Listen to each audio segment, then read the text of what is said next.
بھائی نے ایک سوال کیا کہ رمضان کے بعد جو روزے ہوتے ہیں جو شوال میں رکھتے ہیں 6 روزے شرف روزے بولتے ہیں جن کو عام زبان میں، تو ان کی کیا فضیلت ہے؟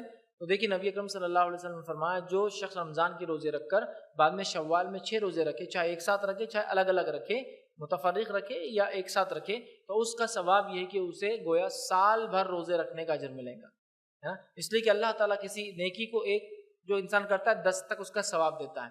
جیسے کہ نمازیں ہم پر 50 فرض کی گئی تھی، کم کر کے 5 کی گئی، لیکن حکم یہ دیا گیا کہ ثواب 50 کا ملے گا. ٹھیک ہے، تو اسی طرح روزے ہم رکھتے ہیں 29 یا 30، مہینے کے روزے 30 ہوئے.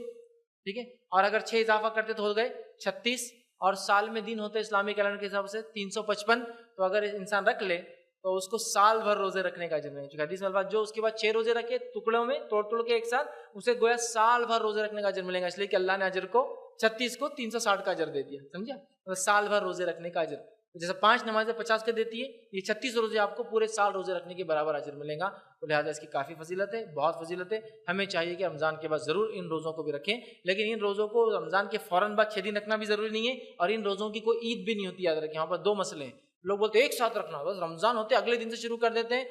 آپ کبھی بھی رکھیے پورے مہینے میں، بعد میں بھی رکھیے، چلتا ہے ایک دن میں، لیکن کمپلسری سمجھتے ہیں. اگر 6 دن پہلے نہیں رکھے تو بولتے اب جان دو گیا، اور 7ویں دن عید بھی کرتے ہیں اس کی. ٹھیک ہے، تو اس کی کوئی عید نہیں. یاد رکھیے، وہ روزے رکھنا ہے کبھی بھی پورے مہینے میں، آپ انشاءاللہ اس کو رکھ سکتے ہیں.